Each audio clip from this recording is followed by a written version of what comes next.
जी, मुझे लगता है मेरे करियर में जो कुछ मुझे मिला, कुछ सोच विचार से ज़्यादा ही मिला है। और अगर मैं ये कहूँ कि ऐसा मैं कुछ और कर लेता तो जो मैं और इससे बड़ा बन जाता, तो मैं नहीं सोच सकता। मेरे तो दिमाग में ये भी नहीं था कि कभी मैं आऊँगा। ये मैं आ गया, यही बहुत बड़ी बात है। और आके 130 फिल्में ख़त्म कर ली हैं अभी तक, यही बहुत बड़ी बात है। और अभी तक इस इंडस्ट्री के अंदर हूँ, ये भी बहुत बड़ी बात है। तो हर चीज़ मेरी ज़िंदगी की बहुत बड़ी बड़ी बातें हैं। जैसे कि मैंने कभी ज़िंदगी भी नहीं सोचा था कि मैं राजेश खन्ना जी की बेटी से मेरी शादी होगी, कभी नहीं सोचा था। मैं उनके ऑफिस में जाया करता था फोटो लेके, सर मुझे कोई काम दे दो, ठीक है बाद में आना, अभी मैं फिल्म बना रहा हूँ। तो ये मेरे लिए तो ऐसा कुछ भी सोचना, कहूँगा पाप होगा कि मैं काश अगर ये कर लेता तो मैं बहुत अच्छा कर लेता।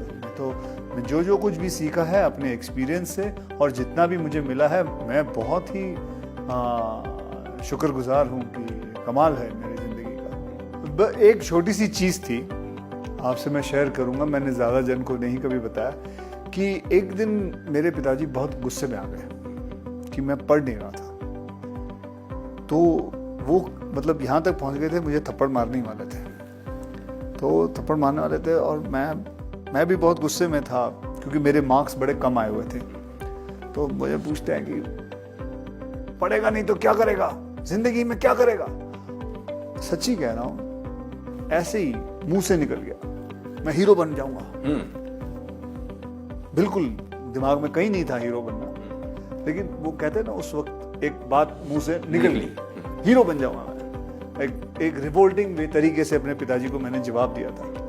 शायद उस वक्त सरस्वती या बाजू से गुजर रही हो या पता नहीं क्या हो रहा हो, वो बात एक सच हो गई। तो आज तक मुझे वो झगड़ा याद है, मेरे पिताजी के साथ मैंने हुआ था। तो फिर मुझे भी मतलब डैडी और मैंने बैठ के बात भी की थी इसके बारे में कि यार एक कमाल का भगवान जब बनाता है तो वो आपकी जिंदगी कमाल कर देता है। बिल्कुल, ये बात एक बोलने से ले गई थी बस, वरना आई नेवर मेंट इट। तो मैं समझता हूँ कि हर माँ बाप को ये बात समझनी जरूरी है कि आपका बच्चा बनना क्या चाहता है, करना क्या चाहता है। हाँ, मेरे पिताजी हमेशा ये कहते हैं, बेटा इतना पढ़ लिख लेना कि समझ हो कि आप एक बड़े लोगों के बीच में जब खड़े हो तो बेवकूफ ना लगो। आपको इंग्लिश आती हो, आपको पता होना चाहिए कि दुनिया गोल है, आपको हिस्ट्री पता होनी चाहिए, ज्योग्राफी पता होनी चाहिए। बस मैं ये नहीं कहता हूँ कि आप बहुत बड़े 30 मार्क उसमें बन जाओ, बस